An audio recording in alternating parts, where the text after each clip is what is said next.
Hey guys, welcome back to another video. Today we are going to be viewing the October 2019 PlayStation Plus games. The way this works is I play 5 hours of each PlayStation Plus game, and I make sure to give my review out as quick as I can. I can give you a quick guide on which game you should or should not get. Of course, these are subject to my opinion, so if you don't agree or you don't think you should get this game or you think you should get this game, then of course go ahead and do it. But these are just my general opinions on whether I think you should get them or not. Now, the reason why I don't have Last of Us gameplay or NLB gameplay is for Last of Us, the multiplayer is pretty much dead, and I normally play the multiplayer of each game if I'm going to review it. So yeah, it's like quite literally dead, by the way. It's not like the community or anything, it's just I can't find a match. And the NLB I'll explain later. So yeah, let's start with The Last of Us. Now, I'm going to be reviewing this in 5 categories for both games, and they're going to be out of 2. And once I add these 5 things up, it will be out of 10, so that will give my full review. First up is gameplay. What is my opinion on gameplay? I think it's decent. It's decent as like an third-person shooter. It's pretty like into gameplay. I like the shooting and the meleeing. The meleeing does feel kind of satisfying as well when you're beating some guy with like a pipe or something. But when you have those quick time events, it does get kind of annoying for me. I don't like having to spam triangle just to do every little thing. Another thing I don't really like is the fact that you have to run every single part of the game. It's not like you can just skip all the boring walking in a cutscene and then get boom straight back in the action. Nope. You have to open every little thing, you have to go through every little sewer, you have to go through every tiny thing. I don't really like that. But might be a bit nitpicky, but it just happens so much it gets really annoying. And I don't know if I'm worn out from playing Uncharted. I'm probably going to be talking about that game a lot since they're made by the same people and they are really similar, to be honest. Especially the game length and the type of gameplay it has. So yeah, I say I'm going to give this one a 1 out of 2. Since it's decent like shooting combat. I do like the meleeing, but the quick time events really do ruin it for me. Oh yeah, one more thing to mention. I am mostly going to be talking about the single player side of the game. I know that there is a multiplayer and I did talk about why I'm not playing it. So yeah, but there is one category I will talk about for multiplayer even if I haven't played it. So next up on the list is the price worth. So although this game is free, if you were to buy it, would you be getting your money's worth? And I say I agree. The £15 is completely worth it. You get 20 hours worth of gameplay. Although I didn't really like the gameplay that much, it is worth 15 quid considering you get 20 hours, a decent story, nice twists, good characters, fun gameplay at times. But I do really believe in general, I think if this game came on PS Plus earlier or around maybe a few months after it's out, maybe the multiplayer would make up for it. So yeah, I do believe this is worth the full £15. But of course you guys are getting it for free, so you're getting even more worth out of it. The customization and art style. So let me start the art style. The art style is decent considering this game was decently old. I think it came out in like 2014 or 13. It looks pretty decent graphics. I mean, if you actually look at the models, they don't look that good, but the way they do it actually makes it look so nice and clean and does make it look really realistic. But if I do really try and look into it, you can notice it. But if you're like immersed in the story, then you won't really notice it at all. And the customization, you don't really have much. You have to play the multiplayer in order to customize any of your characters, I think. I haven't really found a way to customize my characters in single player without having to play multiplayer. So yeah, that's a bit annoying since I actually can't play multiplayer, of course, because I can't find a match. So I guess I'll give that a 1 out of 2. And then monetization, I will have to give a 1.5, I guess. I mean, the only thing is, this is the kind of like multiplayer thing I was talking about. There's like nothing to do with, there's kind of nothing to do with single player in a way. It's only for multiplayer. That's what I was saying. So I guess I'll give it 1.5 because some of the stuff in multiplayer, like weapon packs, might be a bit overpowered if there's a good weapon in there and you have to pay money for it. So since the game's kind of dead, it doesn't really matter. So if there are still servers out there, I'll just say it's 1.5. Last up is replayability. The only problem with this, even for both game modes, is multiplayer. If I can't even play the game, then I don't think I'll be able to replay it.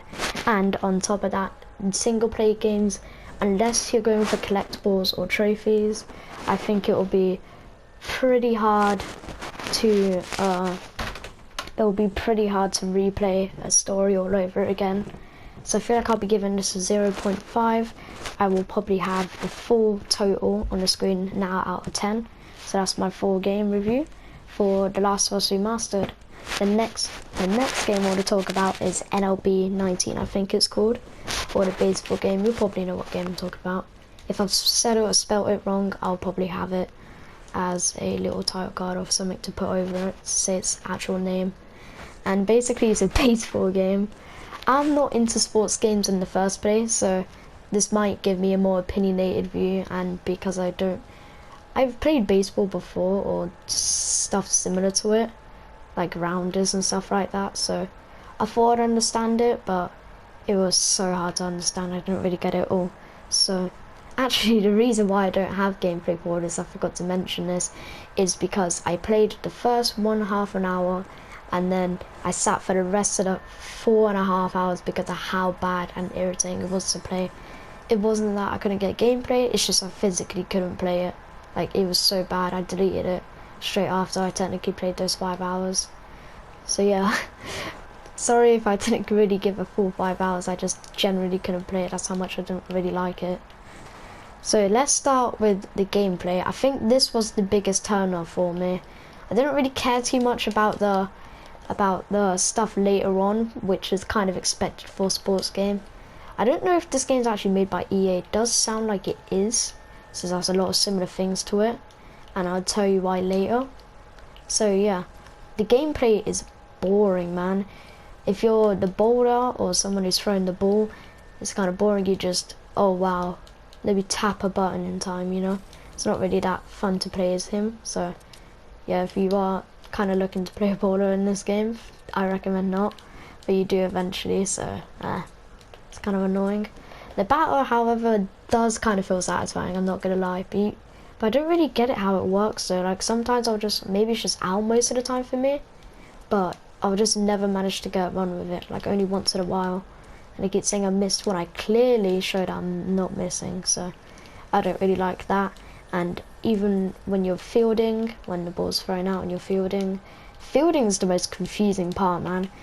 When I'm batting, it won't even like run to my stop and make me stop half of the time when I press the right buttons. And if I'm fielding, it's just so horrible and annoying, especially as the CPUs are like professional masters at getting the ball, so they'll always get it and I won't. So yeah, that's kind of like my view on the gameplay wise. I'm gonna have to give that a 0.1 just because it's satisfying. It's the only reason why I'm even giving a 0.1. And yeah, next up is the price worth. In fact, I didn't even check the price because I knew it wasn't going to be worth any amount of money unless the game was free. But the game isn't free because it's a PlayStation Plus game, and I bet you it costs like £30 or 50. So I'm not even going to try and search it up because I don't care, because it's not worth any of my pennies at all. So I'm gonna have to give this one a 0. I really don't like the price because it's not worth anything in my opinion. Next up is customization / art style. There is quite a lot to customize, but you have to kind of use the monetization system, and the art style is pretty boring. It's your typical like like typical game type graphics. It wasn't that good basically. Didn't really find like anything cool out of it. And customization, I guess you can technically customize your stuff, so I'll give it a 0.5. Next up is monetization. Oh, that thing's everywhere. I'm gonna have to give that a 0.5 because the only thing you can really do without paying is just grind out the game, which is pretty boring to me. You don't get a few card packs at the start, maybe to like kind of get you into buying the stuff, but it is heavily monetization to do. I think because it's free in PlayStation Plus, they're losing a ton of money, so they really do have to rely on that. Rely on the fact that you can buy card packs, and I don't really like that because it kind of comes off with pay to win or pay to slow down the grind, which is one of the most annoying things about a game. And I hate when people defend it for it as well. Oh, you can still play it though. I played this amount of hours and I got this and that. I don't like it's kind of randomness as well. That gets a bit annoying sometimes, especially if you're looking for a specific player, even if you are using that kind of scummy monetization tactic. So I'm gonna have to give monetization a 0 out of 2. Last but not least is replayability. This was going to be really short because, hey, guess what? If I couldn't even play the game without literally never playing it again, what makes you think I'm going to replay it if I can't even play it?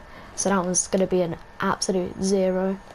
So anyway, I'll probably have the added up scores now for both games, which will be out of 20, and an individual score for each game to say what my views are on it. For The Last of Us, I do say download it, even like just to even give it a try. Maybe it doesn't look cool or nice, but that was kind of me, just kind of But then when I played it, it did give me a similar Uncharted feel, so if you like Uncharted, you're gonna love this game, trust me. I liked Uncharted, but it was way too long. It did get kind of repetitive after a while. But I do think this should go in your library, or maybe give it a try out for this month, you know, since most people download PlayStation Plus games for 1 month and go into the next. I do think it's one of them type of games, not a game you should keep forever. So yeah, I do say download it, keep it in your library maybe. But of course, this is my opinion. You can always just keep it forever if you want to. And the MLB, I'm gonna be honest, I don't think you should get it, but you know, your choice. So yeah, hope you guys did enjoy the video. I'm gonna be doing this every month, so don't worry, this isn't a one-off spin-off thing. It's gonna be staying probably until the end of probably until the end of the PS4 ones anyway. Then I'll be doing a PS5 one if I do get it. But yeah, in conclusion, MLB sucks, Last of Us is decent, and I'll see you guys in the next video. Bye.